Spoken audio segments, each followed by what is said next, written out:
Well, hi there, food friends. It's Kevin. And Marianne behind the camera. And thank you, Marianne, for working camera duty today. My normal cameraman, Ralph, is hunkering down at his house because we have a shelter-in-place order here in Michigan, and so Ralph is staying safe and staying well at home, and so Marianne and I are here at Cavalcade, and we just completed a 1,000-piece jigsaw puzzle of classic cookbook covers. And that was a lot of fun, wasn't it, Mare, putting that together? Yes, it was. And that was a gift from my brother, and I had put it away for, this was a couple years ago, he gave it to me. I put it away, and we thought this would be a great time to do a jigsaw puzzle. And how long did it take us, Mare? 2 days. 2 days, but we got it done. And it was a lot of fun. And so many of the cookbook covers, or the cookbooks represented in the jigsaw puzzle, I have here in the Cavalcade library. And yeah, Mare, show our friends a little glimpse of the library, and she's not even able to capture all of it because it literally goes all the way around, and we've got just lots and lots of cookbooks here of all different kinds, and doing the puzzle really got me thinking about cookbooks and about the significance of cookbooks to our culture and to the way that we cook. And you know, a lot of us can remember there wasn't always an internet, right, Mary? Right. We're of that generation, and you couldn't just Google every recipe that you were interested in and have them all come up on a screen. Our mothers and grandmothers or grandfathers and fathers, because men cook too, they relied on cookbooks, and for a lot of people, that is actually the way that they learned to cook, was through a cookbook, and the significance that cookbooks have. And so I wanted to just sort of talk about cookbooks and celebrate cookbooks a little bit on this episode, because sometimes it's not always easy to do a recipe for you all, because usually when I find a recipe I want to do, invariably I don't have all the ingredients, which means I got to run to the grocery store. And right now, I really don't want to be running to the grocery store all the time, so we try to go about once a week. As a matter of fact, we were just there today, weren't we? Yes, we were. And so we try to keep it to about once a week. So anyways, today we're going to talk about cookbooks, and you can't really even talk about cookbooks without talking about someone who I and many others consider sort of the mother of cookbooks, and that is a woman by the name of Fannie Farmer. You know that name, Mare? Is she the same woman of the candy fame? Yes, it is the same. Well, the candy company is named after her, Fannie Farmer Candies. But Fannie Farmer ran the Boston Cooking School. And Fannie Farmer was the person responsible for standardizing recipes. So up until her, when people would cook, they would talk about a pinch of this, a dash of that, a cup of this, a teaspoon of that. But everybody's cups and spoons were different sizes. And what was a pinch to you, Mare, may have been a dash to me. Yeah. And so it was, you had a recipe or a receipt, as they were often called then, but you didn't, you could make it and I could make it, and they would come out differently. And why is that? Because our measuring devices were different. So Fannie Farmer is the one who determined this is how big a teaspoon is. This is how big a tablespoon is. This is how big a cup is. A quarter cup is this. And a dash is this. And so she standardized recipes so that they could be published in a book that if everybody used the same measuring means, the recipes would come out just the same for everybody. And it was standardized. And so Fannie Farmer, this is her book, the Boston Cooking School book. It was originally published in 1896. This particular one that I have in my hand is from 1941, was published. And so this is a very important book, and she is a very important person in the life of cookbooks. By the way, you can here's a much later edition. I think this is from the 80s, but Fannie Farmer Cookbook is still in publication today. But speaking of old cookbooks, the oldest one, or might not be the oldest, but one of the oldest cookbooks in the collection, and one that was actually featured in our jigsaw puzzle, Mare, do you remember, was this one right here. But didn't it have... It did. It had like an orange-colored cover on it. Now this one has a white cover, so the one in the jigsaw puzzle might have been a different printing, a different edition. This was originally published when Grover Cleveland was President of the United States, his first term, 1887. And this wonderful cookbook was a gift from my boss. So thank you very much, John, for that. And we are going to one day do a couple of recipes out of that old White House cookbook. But, you know, as cookbooks go, there are some that are just what I would call the quintessential American classic cookbooks that for generations cooks have had in their kitchen. And here's a few. Of course, we love this one, don't we, Mare? Yes, we do. This is the Betty Crocker Picture Cookbook. And of course, it's still published today, although they don't call it a picture cookbook anymore. But then they did, and because what it was is there was really step-by-step photographs and illustrations of the recipes, and not just the recipes, but the method of preparing things. And these are what we call a general cookbook. So they're cooking and baking, everything from appetizers to desserts to beverages, like how to make coffee, how to make punch, how to make cocoa, to, you know, pot roast and meatloaf and different, and salads and soups and everything in between, and of course cakes and cookies and the like. So that's the Betty Crocker cookbook. And then of course we see a lot of these. And boy, these were and continue to be popular books because they're so good. And this, of course, is the Better Homes and Garden book. I don't know if you, on the back shelf here, I have different editions of this book. But I tell you, out of all the cookbooks, I probably really go to this a lot for kind of standard American comfort food. And it's wonderful. I find these, and there are pages that are kind of torn, and they're all spotted with grease stains and food stains, and they're dog-eared and they're wrinkled. And that, my friends, is a sign of a good cookbook, because that means that it got used a lot, and that cook went back to that book time and time again because the recipes worked and they were good. And so a good cookbook shows its wear by these splatters and worn out pages. And so that's really a mark of honor to me for a cookbook.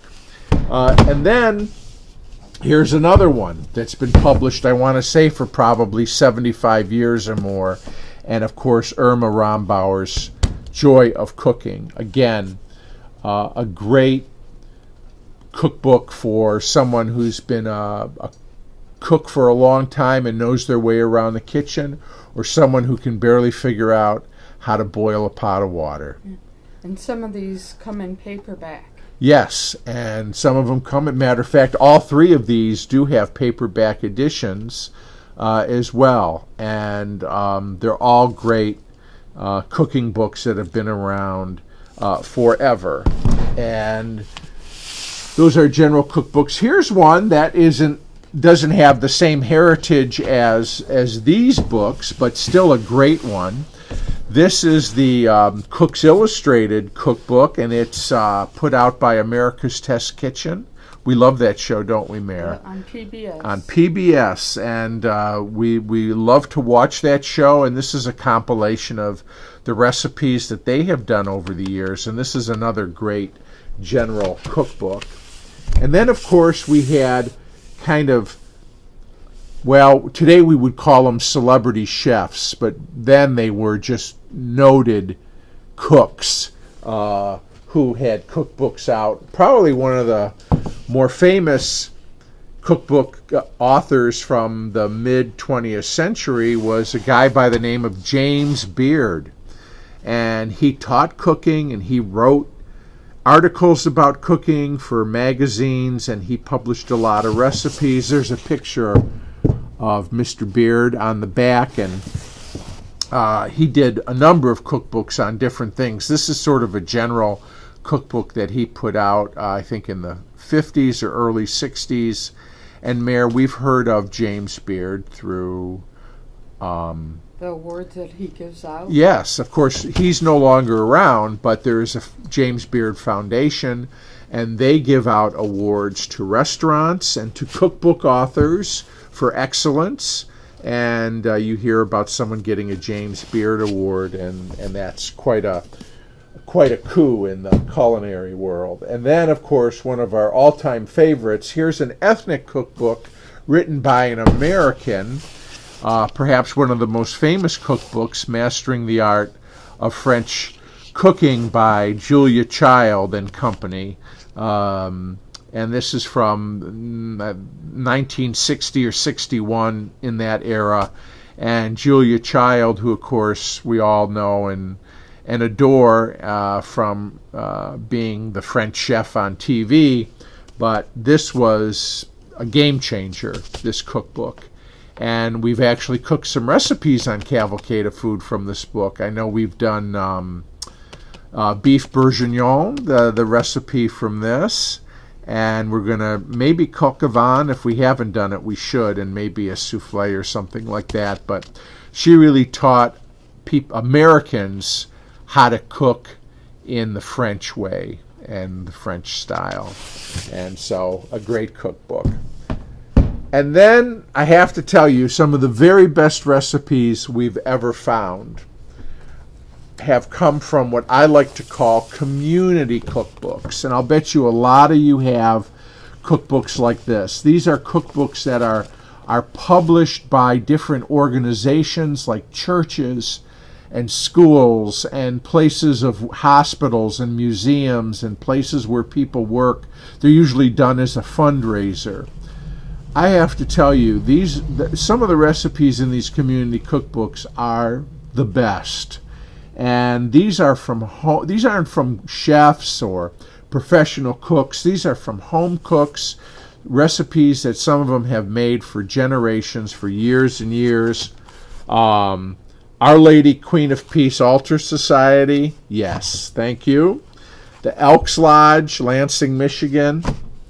What do we have here? We have the PTA from the F.H. Bodie School in Cuyahoga Falls, Ohio. Oh, here's a great one. River Road Recipes. This has been published for a long time. The Junior League of Baton Rouge, Louisiana. Great cookbook. So we've got community cookbooks.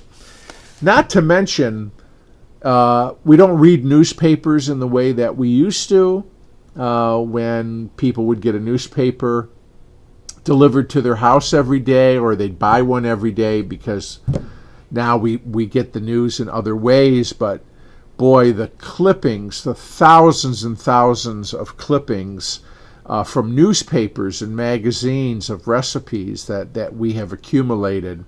Marianne, you found one just the other day. It was for pumpkin cheesecake. Pumpkin cheesecake. I think it was was it in one of the Detroit papers? Yeah. We were unpacking something that was stuff that was wrapped in old newspaper for protection, and Marianne says, "Hey, look at this recipe," and it's like, we're making it. And then you had recipes from manufacturers. So, for example, when crock pots first really hit the market in the early and mid 70s, Rival, who their slow cooker was called Crock Pot, they included a cookbook in every crock pot, and some of the best slow cooker recipes are right in here. Some great recipes in here. Sunbeam Mixmaster, owner's manual for cakes and icings, and Sunbeam waffles. You want the best waffle recipe? You'll find it in here. Osterizer. We did an episode maybe a couple months ago on blenders. And Oster would include a book with their blenders of things to make. Their celery seed salad dressing recipe, out of this world. So you had manufacturers' cookbooks. Then you had cookbooks from the food industry, people who made food products. Look at this, Mare. Tempting banana recipes from the United Fruit Company. Not sure what to do with all those ripe bananas you have? Right here. What to do with them. The Rumford Baking Powder Company. Cakes to cheer about from Rumford Baking Powder, which they still make, by the way. And, of course, guess what is an ingredient in every recipe in the book, Mare? Rumford. That's right. But you know what? Some great recipes, because none of these companies wanted to put out recipes that included their ingredient that wasn't good. They're all great. Hershey's Cocoa Cookbook, one of the best chocolate frosting recipes you'll find in here. Nestle Toll House Heritage Cookbook, all kinds of things to do with Nestle Toll House chips. Now, I don't know if Kay Kellogg was a real person, but Kay Kellogg did a book here, and guess where it's from, Mare? Kellogg's in Battle Creek, Michigan. That's right. Kellogg's cereal. And here's a whole recipe book on ways to use Kellogg's cereal. And then here's one, Borden's Eagle brand sweetened condensed milk recipe book. Great ideas for different things to use that milk with. And then, of course, let's not forget, some of the best baking books there are the Pillsbury Bake Off recipe books. And I have almost every edition from the first Bake Off, which I think was in 1948 or 49, and I go up to about 1982 with my collection. But, of course, these were all great recipes that were submitted from thousands and thousands and thousands of submissions. These were the best of the ones given, and they competed for huge prizes back in the day. And some great recipes that I have taken out of here. And Mare, I have found a recipe in this one. Matter of fact, it's on the cover, that I'm going to make because I have all the ingredients on hand. We'll have to do it for a cavalcade. I won't have to go to the store to get all the ingredients for the Tunnel of Fudge cake. How good does that look? That sounds good. Doesn't it? And that recipe, I think this is the 17th Bake Off, which was 1965 or 66. And Miss Mrs. C.J. Helfrich of Houston, Texas, submitted this recipe, and we're going to make it. But great. So you know what? I mean, these are just cookbooks that have spanned the decades, but all of them have had an impact on our culture and the way that we eat and the way that we cook and how we prepare foods. And so while the internet is a great place to find recipes for things, the reason there are still cookbooks published is because there's something really magical about opening a book and just leafing through it and looking for recipes. Oh, look at this, Mare. You don't know how many times that this happens. I buy a cookbook somewhere. They're all used, of course. And inside is a handwritten recipe. This says Aunt Jenny. It's a lima bean dish from Aunt Jenny. So there's her recipe. I bet it's good. I love lima beans. Anyways, there's something still magical about cookbooks, and we just thought we would share these with you. So you know what? Thank you for being a part of this. We hope you are staying healthy and staying safe and staying strong wherever you are. We're going to get through this thing, and in the meantime, we appreciate you spending some time with us. Marianne, thanks for working the camera. You're welcome. Appreciate that, and we appreciate you, and we'll see you again real soon right here on Cavalcade of Food. Bye, everybody. Bye.